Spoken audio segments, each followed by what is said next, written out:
Students, मेरा नाम आदित्य है and you all are very welcome on this channel. तो कैसे आप लोग? बढ़िया है, मस्त है, खुश है। चलिए क्लास 10th का जो हम लोग मैथ पढ़ रहे थे उसी को और आगे कंटिन्यू करेंगे। प्रीवियस लेक्चर में हम लोग यूक्लिड डिवीजन लेमा और यूक्लिड डिवीजन एल्गोरिदम से जुड़ा हुआ कुछ सवाल किए थे। हम आपको बोले थे कि ये कंप्लीट लेक्चर नहीं है, कुछ सवाल और करेंगे। जस्ट वही चीज को कंटिन्यू करने के लिए हम फिर से आ गए हैं। इसमें हम लोग यूक्लिड डिवीजन लेमा और यूक्लिड डिवीजन एल्गोरिदम पर पूरा का पूरा न्यूमेरिकल्स को कंप्लीट कर लेंगे और इससे ज्यादा आपको करने की कोई आवश्यकता नहीं है बोर्ड के पर्सपेक्टिव से। क्लियर है बात? चलिए, जैसे कि सवाल आपको स्क्रीन पर दिख रहा होगा, आपको प्रत्येक सवाल को पॉज करना है, खुद से अटेम्प्ट करना है। मैं आपके लिए पढ़ देता हूं सवाल क्या है। सवाल यह है कि so that every positive odd integer is of the form 4q + 1 and 4q + 3। जैसे कि हम लोग कुछ पहले सवाल जो किए थे, लेक्चर, इससे प्रीवियस लेक्चर में, तो हम लोग बोले थे कि दुनिया में जितना भी नंबर है आप उसको दो तरीका से लिख सकते हैं। Either in the form of 2m अगर वो इवन है, और either in the form of 2m + 1 जो कि ऑड है। ये बात हम आपको सिखाए थे। आज जो है आपको सवाल में पूछा गया है कि दुनिया का कोई भी ऑड इंटीजर है, दुनिया का कोई भी ऑड पॉजिटिव इंटीजर है, उसको आइदर हम 4q + 1 के फॉर्म में लिखेंगे या 4q + 3 के फॉर्म में लिखेंगे। यही आपको प्रूफ करना है। एक बार आप ट्राई करें, फिर जाके मैं आपके लिए अटेम्प्ट करूंगा। प्लीज एक बार आप ट्राई करें।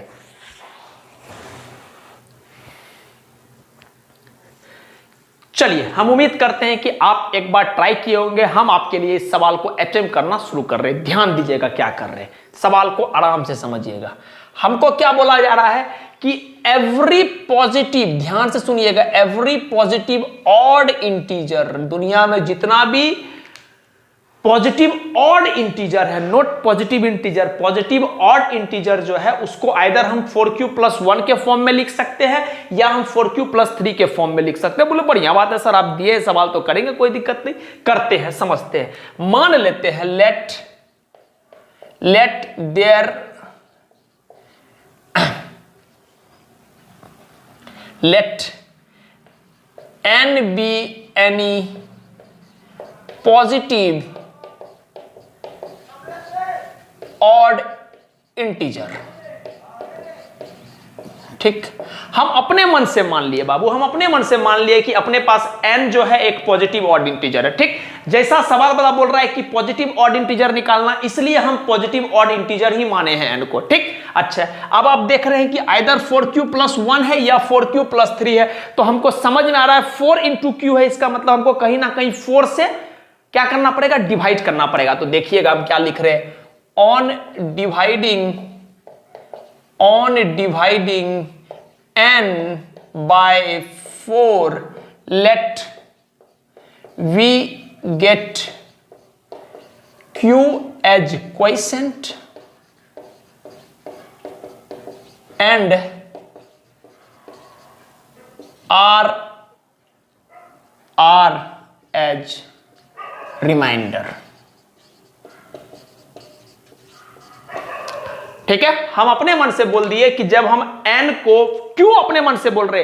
बिकॉज हमको पता चल रहा है, हमको दिख रहा है कि ये 4q + 1 4 गुना समथिंग है। तो हम अपने मन से बोल रहे हैं कि चलो मान लेते हैं कि n को 4 से डिवाइड किए तो हमको क्या मिला, q एज ए क्वेश्चन के फॉर्म में मिल रहा है और r एज ए रिमाइंडर के फॉर्म में मिल रहा है। चलिए आगे बढ़ते हैं। Now using Euclid division lemma, जैसे ही यूक्लिड डिवीजन लेमा हम इस्तेमाल करते हैं तो डिवाइड किसको किया जा रहा है, n को, मतलब n डिविडेंड है। डिवाइड किससे हो रहा है, 4 से, इसका मतलब 4 डिवाइजर है, q क्वेश्चन है, r रिमाइंडर है। तो हमको यूक्लिड डिवीजन लेमा का एप्लीकेशन पता है, डिविडेंड बराबर डिवाइजर इंटू क्वेश्चन प्लस का रिमाइंडर। इट मीन्स डेट कि n बराबर 4q + का r। क्लियर है बात? n बराबर 4q + का r। शर्त यह है कि जो आपका r है सर वो हमेशा 0 से बड़ा या 0 के बराबर होगा, नहीं तो लेस देन डिवीजर होगा। और डिवीजर यहां पर क्या है, डिवीजर यहां पर 4 है। ठीक, बात समझ में आ गया? अब इस बात को जैसे देखा होगा मेरा बच्चा, तो आप बच्चा समझ गया होगा कि सर इसका तो मतलब आप हमको सिखा चुके हैं क्या, इसका मतलब ये हो गया कि r का वैल्यू चाहे 0 हो सकता है, चाहे 1 हो सकता है, चाहे 2 हो सकता है, चाहे 3 हो सकता है, 4 नहीं हो सकता है। क्यों? काहे कि 4 पर इक्वलिटी नहीं लगा हुआ है। बात समझ गए? 4 के बराबर नहीं, इसलिए 4 नहीं हो सकता है। तो अब आप समझ गए कि टोटल 4 पॉसिबल केस लेना पड़ेगा। एक बार r बराबर 0, एक बार r बराबर 1, एक बार r बराबर 2, एक बार r बराबर 3 लेते हैं सर। चलिए केस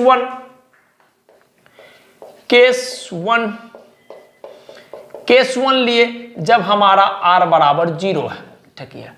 जब हमारा r बराबर 0 है तो हम n को क्या लिख सकते हैं? 4q प्लस का 0, मतलब n को हम 4q लिख सकते हैं। बढ़िया बात है। आगे n बराबर 4q को क्या हम ऐसे लिख सकते हैं? 2 इंटू 2q। बढ़िया बात है, 2 इंटू 2q लिख सकते हैं। बच्चा वाला बात है, आपको भी समझ में आ रहा है। अब बताओ 2 का मल्टीपल है ये, इसका मतलब यहां से हमको समझ में आ गया कि n मेरा क्या है? n हमको इवन आ रहा है, ठीक है। n बराबर 2 इंटू समथिंग, 2 इंटू समथिंग मतलब 2 का मल्टीपल, और अगर 2 का मल्टीपल है तो n इवन है। अब बात को समझिएगा, यहां पर n आया इवन, लेकिन हम मान के चले हैं कि n अपना ऑड पॉजिटिव इंटीजर है। इसका मतलब तो गड़बड़ हो गया। क्या गड़बड़ हो गया सर? यहां पर जो n हमारा इवन आया है और हम मान के चल रहे हैं n पॉजिटिव ऑड इंटीजर है, तो संभव तो नहीं है कि n इवन भी हो जाए और n ऑड भी हो जाए। नहीं, ऐसा तो संभव नहीं है। इसका मतलब ये हो गया कि हमारा n जो है 4q के बराबर हो ही नहीं सकता है। तो हम डायरेक्टली लिख सकते हैं क्या कि n is not equal to 4q। I hope कि आपको बात समझ में आ रहा होगा। क्लियर है बात? क्यों? कहे कि सर यहां पर n इवन है, लेकिन सवाल हम मान के ही शुरू किए कि n हमारा ऑड है, तो इसका मतलब जो हम लेके चल रहे हैं वो गलत है। इसका मतलब n 4q के बराबर नहीं होगा। आगे बढ़ते हैं। r बराबर 1 का सिचुएशन, केस 2 r बराबर 1 ले रहे हैं। ध्यान से देखिएगा, r बराबर 1।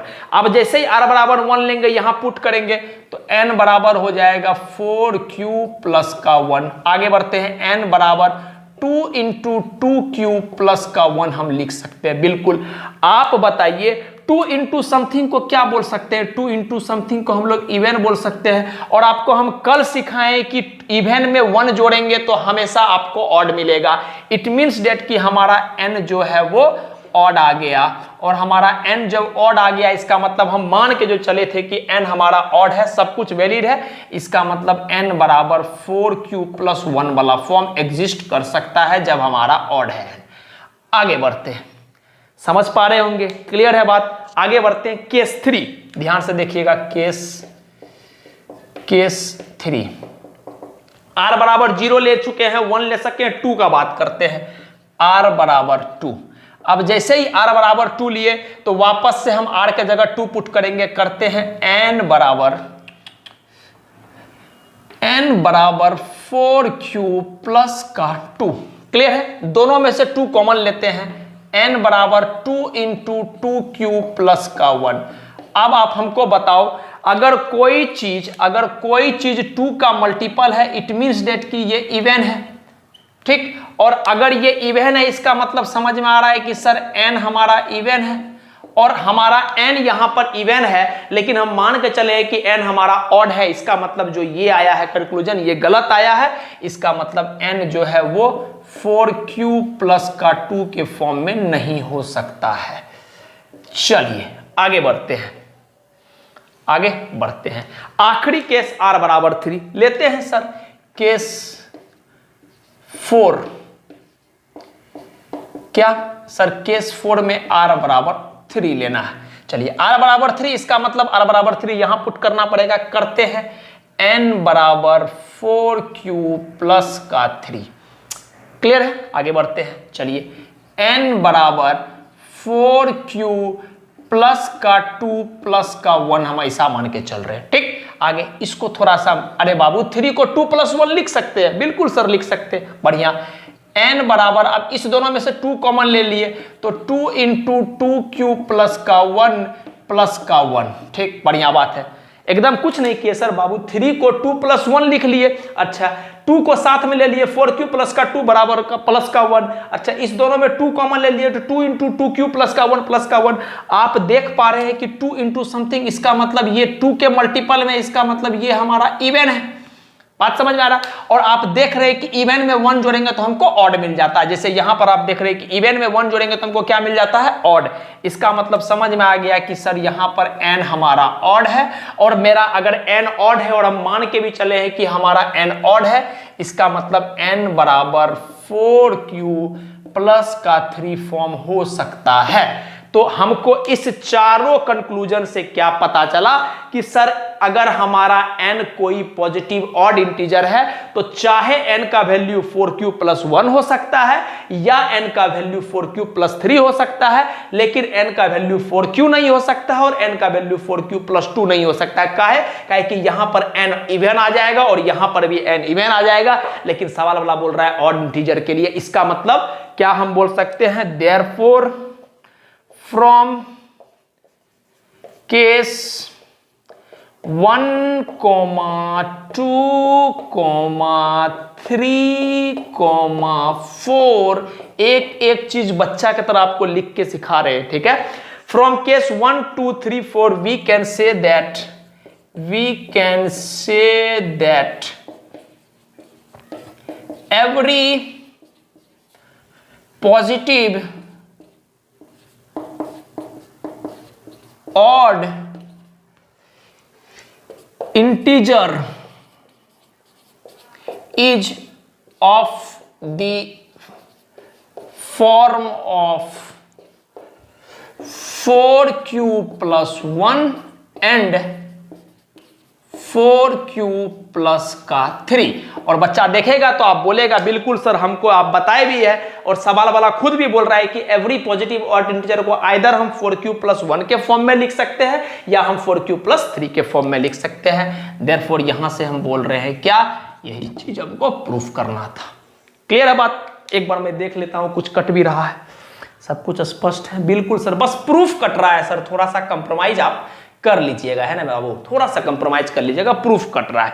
बात समझ में आ गया? हम क्या बोले, हमको बोल रहा है कि बताओ every odd positive integer either तो 4q प्लस 1 के फॉर्म में होगा या 4q प्लस 3 के फॉर्म में होगा। हम बोले कोई बात नहीं sir, every positive odd integer के लिए प्रूफ करना है तो हम n को मान लिए कि n मान लेते हैं कोई एक पॉजिटिव ऑड इंटीजर है।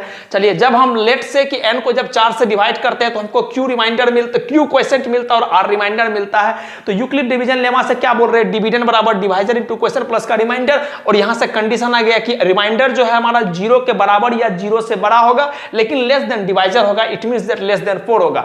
तो इससे पता चल रहा है कि n का वैल्यू, r का वैल्यू आइदर 0 होगा, 1 होगा, 2 होगा, 3 होगा। केस 1 लिए r बराबर 0, r बराबर 0 ले लिए तो ये क्या आ गया, n इवन। लेकिन हम तो मान के चले n ऑड है, इसका मतलब ये केस नहीं हो सकता। आगे बढ़ते हैं, r का वैल्यू 1 लिए तो हमको ये पता चला ये इवन में 1 जोड़ रहे हैं तो n ऑड आ रहा है, और हम n ऑड मान के भी चल रहे हैं, इसका मतलब है ये केस को एक्सेप्ट कर सकते हैं। आगे बढ़ते हैं, n r बराबर 2 जैसे रख रहे हैं तो फिर से वापस से हम जैसे सोल्व किए तो ये n हमारा इवन आ गया, लेकिन हम मान के चले n तो हमारा ऑड है, इसका मतलब ये केस भी हम लोग नहीं ले सकते हैं। मतलब n 4q नहीं हो सकता है, n 4q प्लस 2 नहीं हो सकता है, और लास्ट केस जब हम r का वैल्यू 3 रख रहे हैं यहां पर तो हमारा n जो है वो वापस से ऑड आ जा रहा है, और हम मान के भी चले हैं कि n हमारा ऑड है, इसका मतलब ये केस को हम एक्सेप्ट कर सकते हैं। तो ओवरऑल चारों केस से हमको पता चला कि दुनिया में कोई भी पॉजिटिव ऑड इंटीजर हो तो हम उसको आइदर 4q प्लस 1 या 4q प्लस 3 के फॉर्म में लिख सकते हैं। तो अगर आपके एग्जाम में ये सवाल आएगा, ये सवाल 2019 में आया हुआ भी है और एनसीईआरटी का भी सवाल है, इसलिए इंपॉर्टेंट है, हम आपको कराए। बात समझ में आ गया? तो जिनसे नहीं हुआ प्लीज नोट डाउन कर लीजिए, फिर हम लोग अगले सवाल की ओर बढ़ते हैं।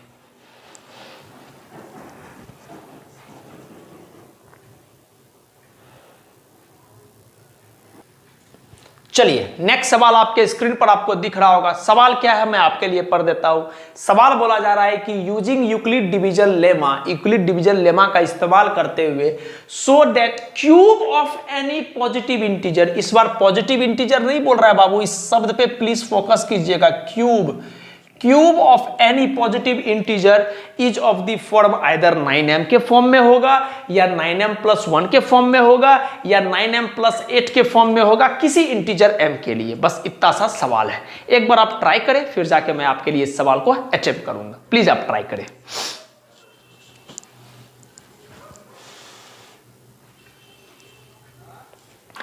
चलिए, हम उम्मीद करते हैं कि एक बार आप ट्राई जरूर किए होंगे पॉज करके, है ना। हम आपके लिए सवाल को अटेम्प्ट करना शुरू कर रहे हैं, ध्यान दीजिएगा। सवाल बोल रहा है कि cube of any positive integer, तो पहले मानते हैं पॉजिटिव इंटीजर, फिर सोचा जाएगा। चलिए करते हैं, देखिएगा। Let n be any positive integer, odd even कुछ नहीं बोला है, सिंपली इंटीजर बोला है, तो पॉजिटिव इंटीजर। ठीक, अब बात है कि डिवाइड किससे करेंगे। अब हम देख रहे हैं कि 9m 9m 9m है, तो बच्चा से जनरली इस सवाल में गलती ये हो जाता है कि वो 9 से डिवाइड कर देता है, लेकिन वो इस बात पे फोकस नहीं किया कि यहाँ क्यूब शब्द का प्रयोग किया गया है। क्यूब शब्द का प्रयोग किया गया है, इसका मतलब ये है कि अगर हम 9 का क्यूब करेंगे तो हो जाएगा आपको 9 इंटू 9 इंटू 9, 81 इंटू 9, आप समझिए 729 के आसपास हो जाएगा। बताइए आप कितना खतरनाक हो जाएगा। तो हमको बेसिकली इस सवाल में ध्यान रखना है कि डिवाइड किससे करना है, पहला बात। ठीक, अब आता है कॉन्सेप्ट कि डिवाइड किससे करना है। तो हम बोलेंगे कि आखिरी टर्म को देखो, आप आखिरी टर्म को देख रहे हो कि यहाँ 8 है, यहाँ पर आखिरी टर्म है 1 और यहाँ पर आखिरी टर्म है 0। इसका मतलब आपका जो रिमाइंडर होगा n क्यूब का, 2 का क्यूब 8 होता है, इसका मतलब 2 हो सकता है, 1 हो सकता है और 0 हो सकता है रिमाइंडर। थोड़ा कम समझ पा रहे होंगे आप, जब हम करेंगे तो आपको बात समझ में आएगा हम क्या बोलना चाह रहे हैं। तो 2 का क्यूब हो सकता है, 1 का क्यूब हो सकता है, 0। तो 2 कब होगा यहां पर रिमाइंडर, जब आपका रिमाइंडर 3 से छोटा होगा। बस इतना सा बात आपको क्लिक हो गया। और 3 से छोटा का मतलब रिमाइंडर डिवाइजर से छोटा होता है, इसका मतलब 100% कंफर्म है कि आपका डिवाइजर को 3 होना पड़ेगा। इतना बात जिस बच्चा को क्लिक कर गया वो आराम से कर ले जाएगा। क्लियर है बात, हम कर रहे हैं आगे, देखिएगा। On dividing n by 3, let we get q as quotient and r as remainder, r as remainder। ठीक, आगे बढ़ते हैं। यूजिंग यूक्लिड डिवीजन लेमा, जैसे ही यूक्लिड डिवीजन लेमा का इस्तेमाल करते हैं तो अब आप देख रहे हैं क्या कि हम डिवाइड n को कर रहे हैं, डिवाइड 3 से कर रहे हैं, q और r क्वेश्चन और रिमाइंडर मिल रहा है। इट मींस दैट, ओहो देखिए बाबू, पढ़ाते पढ़ाते लाइट चला गया, तो थोड़ा सा अपने को बर्दाश्त करना पड़ेगा, है ना। चलिए आगे बढ़ते हैं, थोड़ा लाइट चला गया था इस वजह से रुकना पड़ा। चलिए हम क्या बोले कि n अपने पास एक पॉजिटिव इंटीजर है और हमको किससे डिवाइड करना है, 3 से। इस बात का थोड़ा ध्यान रखिएगा। हमको क्वेश्चन मिला है और रिमाइंडर मिला है। करते हैं यूक्लिड डिवीजन लेमा क्या बोलता है, डिविडेंड बराबर डिवाइजर इनटू क्वेश्चन प्लस का रिमाइंडर। करते हैं सर, डिविडेंड कितना है, n बराबर डिविडेंड बराबर डिवाइजर इनटू क्वेश्चन, मतलब 3q प्लस का r। ठीक है, डिविडेंड बराबर डिवाइजर इनटू क्वेश्चन प्लस का remainder. The condition is that कि आपका जो रिमाइंडर होता है वो हमेशा 0 से बड़ा या 0 के बराबर होना चाहिए, लेकिन लेस देन डिवाइजर होना चाहिए। इसका मतलब r का वैल्यू 3 से कम होना चाहिए। आई होप कि आपको बात समझ में आ रहा होगा। ठीक, लेकिन मुद्दा ये है बाबू, मुद्दा ये है क्या कि हमारा n पे काम नहीं करना, हमको cube of that positive integer, मतलब n का क्यूब पे काम करना है। तो हम करते हैं, देखिएगा। n का जैसे ही हम क्यूब किए तो वापस से यहां पर क्या हो जाएगा, वापस से ये 3q प्लस का r का क्यूब हो जाएगा।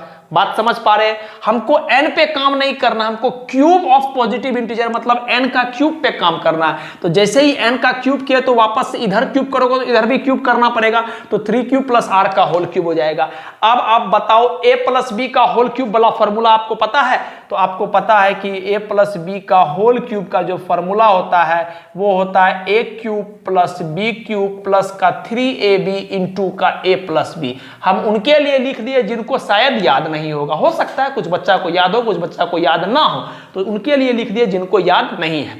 तो हम इस बेसिस पर कर रहे हैं। देखिएगा, a कौन है मेरा 3q, b कौन है मेरा r है, उसके बेसिस पर लिख रहे हैं। देखिएगा, a क्यूब मतलब 3q का whole cube plus b cube मतलब r का होल क्यूब प्लस का 3 इंटू a मतलब क्या 3q इंटू का b मतलब आर इंटू का ए प्लस बी मतलब 3q प्लस का आर।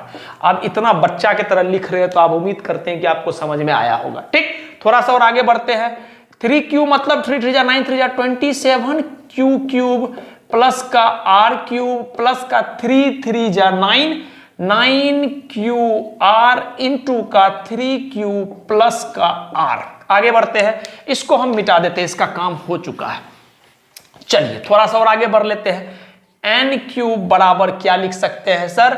27q क्यूब प्लस का, इसको थोड़ा देर के लिए छोड़ देते हैं, इसको मल्टीप्लाई किए तो ये आ गया 27q स्क्वायर इंटू का आर। 9 3 जा 27q into q square into का आर प्लस का 9q आर स्क्वायर प्लस का आर क्यूब। ये हमारा n क्यूब आ गया और इसी पे हमको काम करना है, लेकिन रिमाइंडर को हम थोड़ा सा अलग से लिख दिए और शर्त क्या है कि रिमाइंडर जो अपना 0 से बड़ा उसके बराबर या लेस देन 3 होना चाहिए। इतना सा कहानी समझ में आ गया। अब हम कुछ नहीं करेंगे। अब आप बताइए हमको कि सर यहां से हम एक बात तो सोच ही सकते हैं क्या कि हमको पता है कि r का वैल्यू आइदर 0 होगा या 1 होगा या फिर 2 होगा, 3 नहीं हो सकता है। तो हम एक बार केस 1 लेंगे r बराबर 0, दूसरा बार केस 2 लेंगे r बराबर 1 और तीसरा बार केस 3 r बराबर 2। चलिए करते हैं केस 1, r बराबर 0। ध्यान से देखिएगा, r बराबर 0 जैसे लिए तो n क्यूब कितना आ गया देखना। ये तो हो गया 27q क्यूब, चलो ठीक है 27q क्यूब। चलिए r बराबर 0 जैसे ही यहाँ r रखेंगे 0 इंटू समथिंग 0 तो प्लस का 0 प्लस, इसमें r बराबर 0 रखेंगे तो 0 इंटू समथिंग 0 तो 0 प्लस 0 का क्यूब। बात समझ में आ गया? तो यहां से हमको n क्यूब कितना आ गया, ये सब तो सब 0 हो गया तो ये आ गया 27q क्यूब। इसको हम 9 टाइम्स का, कि 9 के फॉर्म में लिखा हुआ है तो हम इसको ऐसे लिख रहे हैं 9 इंटू 3q क्यूब।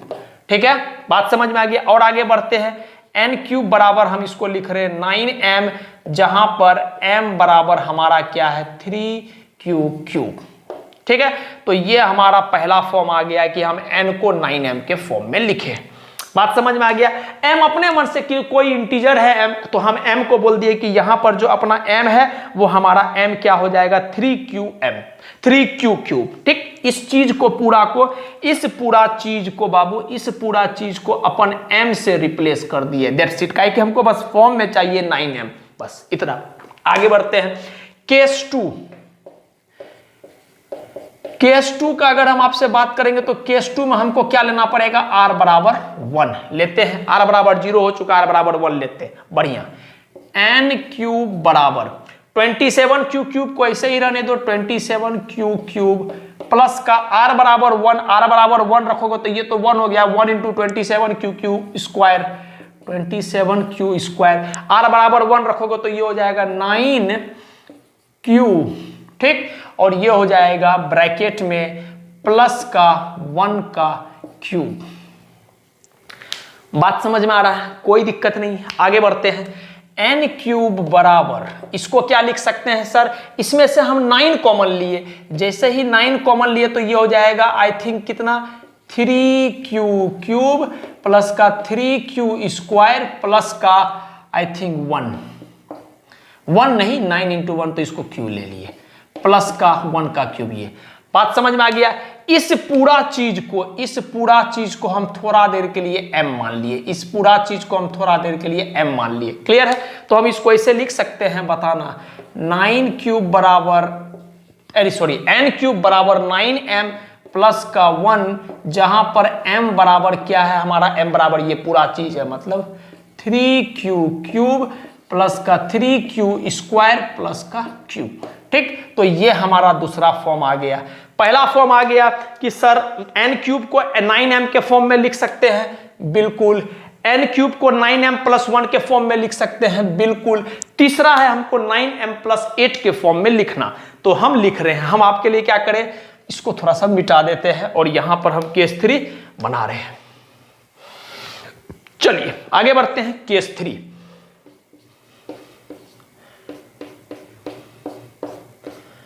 तो केस 3 में हमको क्या लेना पड़ेगा, r बराबर 0 ले चुके हैं, r बराबर 1 ले चुके हैं, r बराबर 2 लेना है।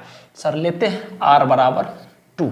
चलिए पुट करते हैं n क्यूब बराबर r बराबर 2, r बराबर 2 यहां पर पुट करोगे तो यहां तो r है ही नहीं, तो डायरेक्टली कितना आ जाएगा 27 क्यू क्यूब प्लस का r बराबर 2 यहां पर करोगे तो 27 गुना 2 54 क्यू स्क्वायर, ठीक, प्लस r बराबर 2 यहां पर पुट करोगे तो 2 का स्क्वायर 4, 4 इंटू 9 36, तो ये हो जाएगा 36 क्यूब प्लस का ब्रैकेट में r बराबर 2 पुट करोगे तो ये क्या हो जाएगा बाबू, ये हो जाएगा 2 का क्यूब।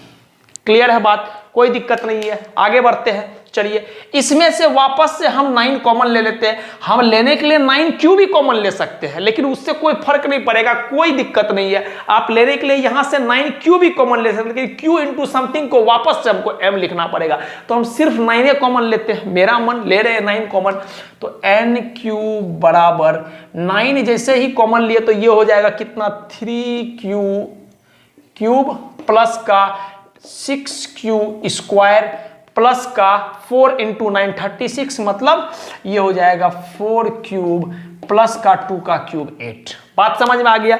वापस से इस पूरा चीज को हम मान रहे हैं अपने मन से m।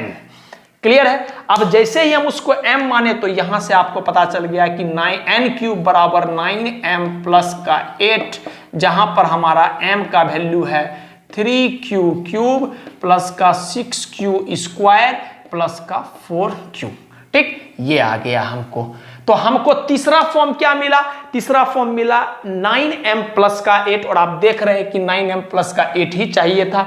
इसका मतलब ये समझ में आ गया कि सर इस n जो एक पॉजिटिव इंटीजर है जिसका क्यूब हम कर रहे हैं, तो आइदर हमको 9m के फॉर्म में मिल रहा है, या 9m प्लस 1 के फॉर्म में मिल रहा है, या 9m प्लस 8 के फॉर्म में मिल रहा है। तो हम यहां से बोल सकते हैं देयरफॉर फ्रॉम केस 1, 2, 3, मैं एक बार देख लेता हूं, कुछ कट वगैरह भी रहा है, सब कुछ स्पष्ट है। बिल्कुल सर, सब कुछ स्पष्ट है। From case 1, 2, 3 the cube of any positive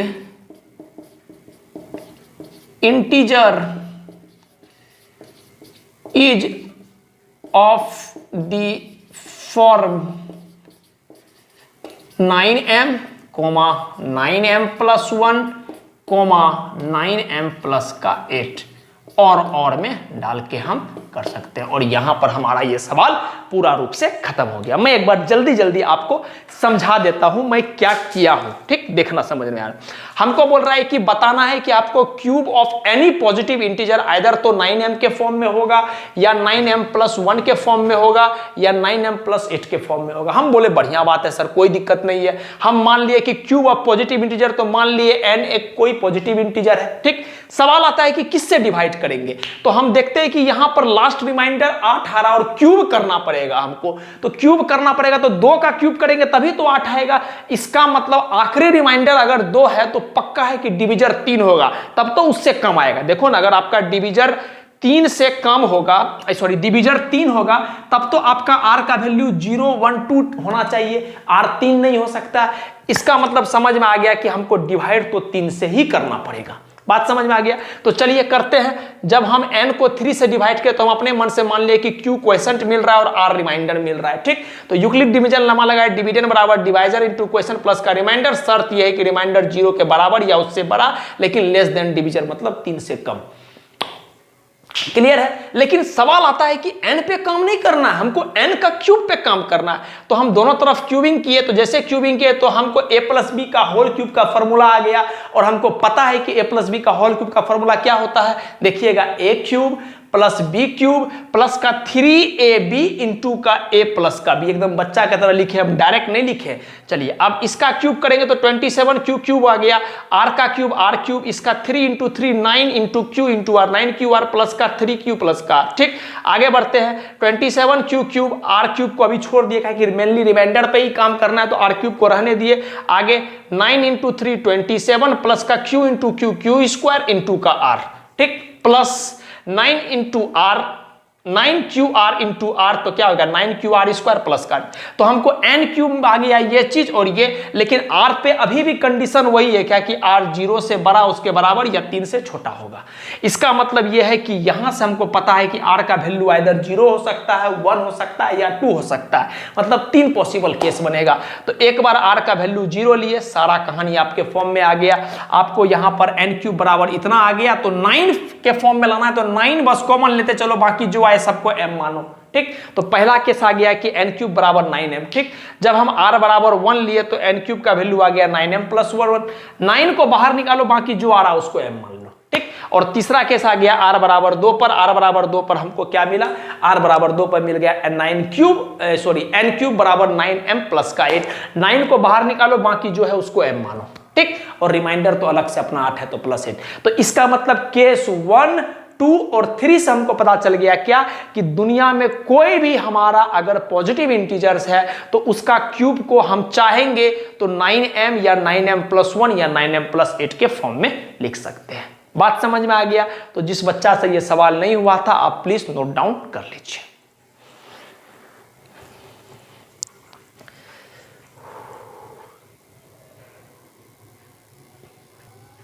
चलिए, ये जो है हमारा इस लेक्चर का आखिरी सवाल है। ये सवाल सीबीएसई 2018 में आया है। सवाल क्या है मैं आपके लिए पढ़ देता हूं।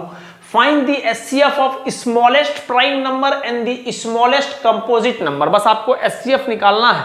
बात समझ में आ गया? और आपको यूक्लिड डिवीजन लेमा से निकालना। हमको पता है, नहीं बोला गया आपको जिस मन से निकाल देना, लेकिन हम प्रैक्टिस कर रहे हैं अभी यूक्लिड डिवीजन लेमा और एल्गोरिदम, तो हम चाहेंगे कि आप एक बार यूक्लिड डिवीजन एल्गोरिदम का इस्तेमाल करके एचसीएफ निकाले। लेकिन हो सकता है कि बहुत बच्चा को प्राइम नंबर क्या होता है नहीं पता होगा, कंपोजिट नंबर क्या होता है नहीं पता होगा। जब पता ही नहीं है तो स्मॉलेस्ट तो खैर बहुत दूर की बात है ना। तो ये भी एक पर्पस है कि हम थोड़ा सा इसके थ्रू इस कॉन्सेप्ट को रिवाइज करा दे। जिसको आता है हम आपके लिए हट जाते, एक बार पॉज कर लीजिए, आप सवाल को अटेम्प्ट कीजिए। बाकी जिसको नहीं आता है हम उसके लिए इस सवाल को पूरा एकदम बच्चा की तरह करेंगे। ठीक, चलिए हम आगे बढ़ते हैं। आप जिसको भी बनाना है आप अटेम्प्ट कर सकते हैं सवाल को। चलिए आगे बढ़ते हैं। सबसे पहले हम बताना चाहते हैं कि बाबू प्राइम नंबर क्या होता है। स्मॉलेस्ट तो बाद में बात है, अगर आपको पता रहेगा तो आप इजीली बना लोगे। या कंपोजिट नंबर क्या होता है, ये मेरा कॉन्सेप्ट है कि हम इसको आपको रिवाइज कराएं। देखिएगा प्राइम नंबर क्या होता है। रिवाइज शब्द का प्रयोग हम इसलिए कर रहे हैं काहे कि हम उम्मीद करते हैं कि 7-8 में आप पढ़े भी होंगे, है ना, कि प्राइम नंबर क्या होता है, कंपोजिट। हो सकता है भूल जाते हैं, हम भी बहुत बातें हैं जो भूल जाते हैं, भूलना भी जरूरी है ना। कुछ कुछ फिट करने के लिए कुछ कुछ को भूलना जरूरी है। चलिए प्राइम नंबर क्या होता है समझाते हैं। प्राइम नंबर का बेसिक डेफिनेशन होता है सर होल नंबर जो कि 1 से बड़ा हो। समझिएगा बात को, सर सारा का सारा होल नंबर, बात समझ में आ गया, जो कि 1 से बड़ा हो, 1 ना हो। ऐसा होल नंबर जो कि 1 से बड़ा हो और जिसका 2 फैक्टर हो, एक नंबर खुद और दूसरा 1 हो उसका फैक्टर। ठीक, लिखते हैं, समझिएगा बात को। हम क्या बोले, ए होल नंबर ग्रेटर देन 1। पहले हम लिख देते हैं फिर जाके आप नोट कर लीजिएगा, है ना। पहले आप समझिए बात को। A number greater than 1 having only 2 factors, having only 2 factors, that is 1 and number itself। ठीक, कहने का मतलब यह है, थोड़ा शॉर्टकट में लिखे, हम क्या बोल रहे हैं, सर होल नंबर जो कि 1 से बड़ा हो और उस नंबर का 2 ही फैक्टर हो। एक तो चाहे वो नंबर का फैक्टर 1 हो, जो जनरली होता है ये हर नंबर का फैक्टर, और दूसरा वो नंबर खुद हो। जैसे एक एग्जांपल लेते हैं, कुछ एग्जांपल, जैसे अगर हम लेंगे 2, तो आप बोलिएगा सर 2 तो होल नंबर है। हम बोलेंगे बिल्कुल सर होल नंबर है। तो क्या 1 से बड़ा है? बिल्कुल सर 1 से बड़ा है। बढ़िया बात। इसका फैक्टर देख लेते हैं। इसका फैक्टर एक तो क्या है, इसका फैक्टर 1 और दूसरा इसका फैक्टर खुद ये अपना है 2। इसका मतलब 2 होल नंबर हो जाएगा। Similarly 3, similarly 5, similarly 7, 11, 13, 17, 19 so on. इस तरह से हम लोग चल सकते हैं। आप देख रहे हो कि 3 का भी फैक्टर 3 खुद है और 1 है, 5 का भी फैक्टर 1 है और 5 खुद है। तो आप इस तरह का नंबर को आप क्या बोल सकते हैं, आप इस तरह का नंबर को बोल सकते हैं क्या, प्राइम नंबर। बात समझ में आ गया। एक बात और, सवाल जो बोला गया स्मॉलेस्ट प्राइम नंबर, तो हम डायरेक्ट यहां से लिख पा सकते हैं बाबू कि यहां पर सबसे स्मॉलेस्ट प्राइम नंबर तो सर 2 है, तो डायरेक्ट लिख रहे हैं कि आगे इसको मिटाएंगे इसलिए। तो स्मॉलेस्ट प्राइम नंबर क्या है, 2। आगे कंपोजिट नंबर की कहानी पर आते हैं। कंपोजिट नंबर का सिंपल सा मतलब यह होता है कि सर ऐसा नंबर जिसका मोर देन 2 फैक्टर होना चाहिए। फिर से बोल रहे हैं, ऐसा नंबर जिसका मोर देन 2 फैक्टर होना चाहिए। ठीक, तो हम क्या बोलेंगे, ए नंबर हुज फैक्टर्स या factor is more than 2 factor 2 से ज्यादा होना चाहिए। ठीक, जैसे एग्जांपल लेते हैं, समझिएगा बात को। जैसे एग्जांपल लिए 4, 1 हो नहीं सकता है, 1 का खाली 1 के फैक्टर है। 2 हो नहीं सकता है, काहे कि 2 तो प्राइम नंबर है। चलिए आगे बढ़ते हैं। 3 भी प्राइम नंबर है।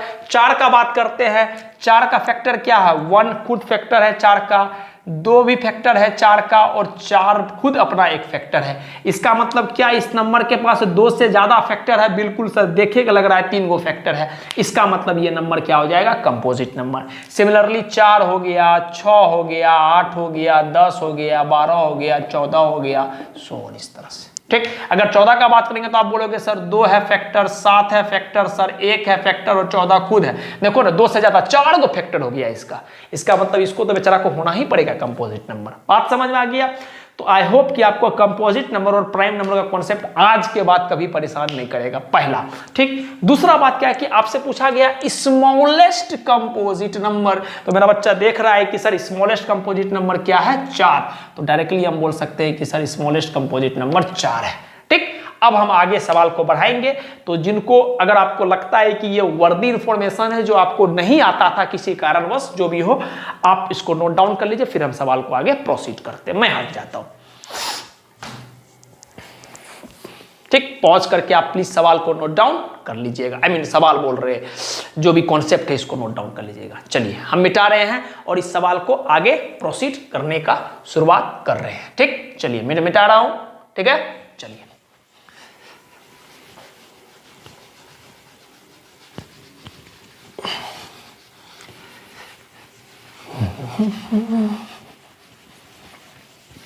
चलिए सर, तो अब हम लोग इस मुद्दा पे आ चुके हैं कि हमको स्मॉलेस्ट प्राइम नंबर मिल गया और स्मॉलेस्ट कंपोजिट नंबर मिल चुका है। देखते हैं, लिखते हैं दी स्मॉलेस्ट।